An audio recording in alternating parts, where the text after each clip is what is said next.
Welcome to cricket 66th డేకు స్వాగతం. Andhra Pradesh endowment officers ఎగ్జామ్కి సంబంధించి సెకండ్ పేపర్లో ఉన్న ముఖ్యమైన బిట్స్లో 66వ రోజుకు స్వాగతం, సుస్వాగతం. ఫస్ట్ క్వశ్చన్ ఈరోజు 1801 నిన్నటితో 1800 బిట్స్ చేసుకున్నాం. ఈరోజు 1801 అంతర్శుచిత్వము అనగా ఏమి అంటే మనస్సును దైవనామ స్మరణతో నింపుకొని మనస్సులో మంచి చెడు ఆలోచనలని పూర్తిగా తొలగించుకొనుట. ఇది అంతర్శుచిత్వము. నెక్స్ట్, సర్వమునందు ఉండేవాడు దైవము. దేని దృష్ట్యా జీవులందరూ సమానులు? ఆత్మ దృష్ట్యా. ఇది చాలా ముఖ్యమైన బిట్ ఇది. భౌతిక కార్యకారణములన్నిటికీ హేతు ఏది అంటే ప్రకృతి. కార్యకారణములన్నిటికీ హేతువు ప్రకృతి. లోకంలోని సుఖ దుఃఖాలకు కారణం ఏమిటి? జీవుడు. శునకము అంటే కుక్క, సూకరము అంటే పంది, తర్వాత గార్ధబము అంటే గాడిద, భక్తుడు అంటే పోషించబడువాడు, తర్వాత భోక్త అంటే పోషించేవారు, తినువారు. నెక్స్ట్ తర్వాత భగవంతుడిని దర్శించేందుకు మార్గాలేవి? అవి ఏవి అంటే 3 మార్గాలు మొత్తం కలిపి. ఒకటి ధ్యానం ద్వారా, జ్ఞానాభ్యాసం ద్వారా, నిష్కామ కర్మ ద్వారా.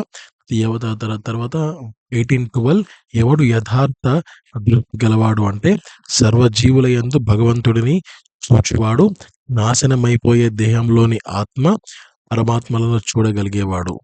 తర్వాత దేహము నశించిన తర్వాత మిగిలేవి ఏంటి అంటే ఆత్మ, పరమాత్మ. అత్యుత్తమ ఆహారం వచ్చి గోవు పాలు. ఇది చాలా చాలా ముఖ్యమైన బిట్ ఇది, అత్యుత్తమ ఆహారం. ఎందుకంటే ఒక మోడల్ పేపర్లో నేను దీన్ని అబ్జర్వ్ చేశాను. సో దీనికి ఆప్షన్స్ ఏమి ఇచ్చారు అంటే గోవు పాలు ఇచ్చారు, ఆవు పాలను ఇచ్చారు. ఒక ఆప్షన్, రెండో ఆప్షన్ ఏమి ఇచ్చారు అంటే గోమూత్రం అని ఇచ్చారు.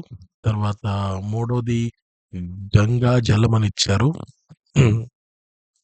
నాలుగవది సంథింగ్ ఏదో వేరేది ఇచ్చారు.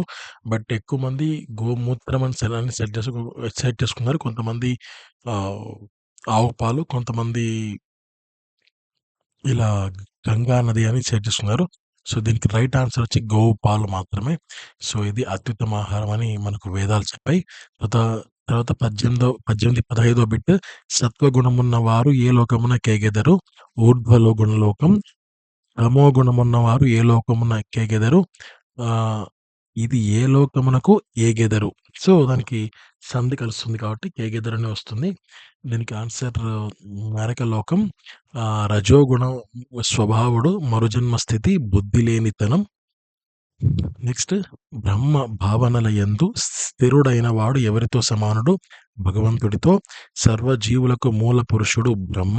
మత్స్యావతారంలో ఉన్న విష్ణువును ఆరాధించింది ఎవరు అంటే సత్యవ్రతుడు.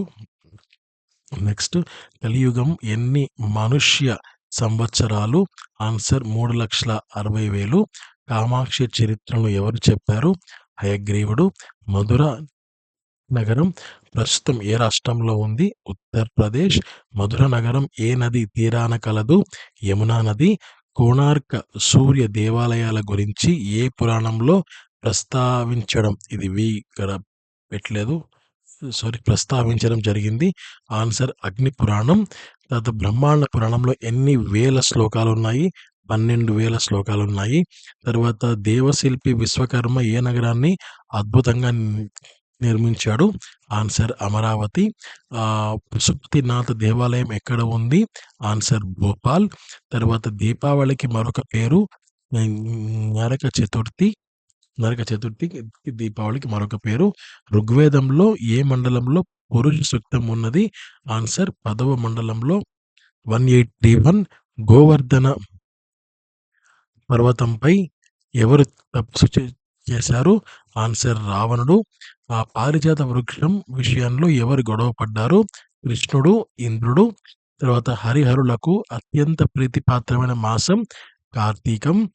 రాజసూయ యాగంలో శ్రీకృష్ణుని అనేక విధాలుగా నిందించినది ఎవరు? ఆన్సర్ శిశుపాలుడు. చరు అనగా బియ్యంతో వండిన హోమ ద్రవ్యం. వేద సాహిత్యంలో ప్రధానమైనవి సంహితులు. యజ్ఞ పురోహితులందరూ యజ్ఞ పురోహితులెందరు? ఆన్సర్ 7. అగాధ తంత్ర అనగా వివిధ రకాల హానికర రసాయనాలకు విరుగుడు తెలిపే శాస్త్రాన్ని అగాధ తంత్ర అని పిలుస్తారు.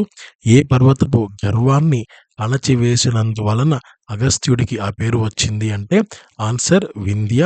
వాలిని కవ్వించి పారిపోయి బిలంలో దాక్కున్న రాక్షసుడెవరు అంటే ఆన్సర్ మాయావి.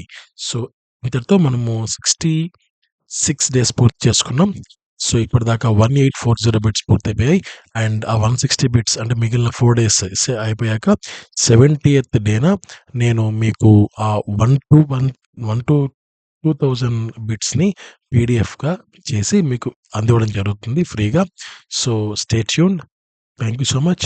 అండ్ ప్రీవియస్ వీడియోస్ కానీ లింక్స్ కానీ తర్వాత ప్లేలిస్ట్ లింక్ కానీ అండ్ ఇంతకుముందు నేను ప్రొవైడ్ చేసిన ఒక free PDF 1 to 1000 bits free PDF ఇవన్నీ లింక్స్ అన్ని కింద డిస్క్రిప్షన్ బాక్స్లో ఉన్నాయి. మీరు వెళ్ళి దాన్ని వాటిని యూస్ చేసుకోవచ్చు. Thank you so much. Have a great day. నమస్తే. జై హింద్.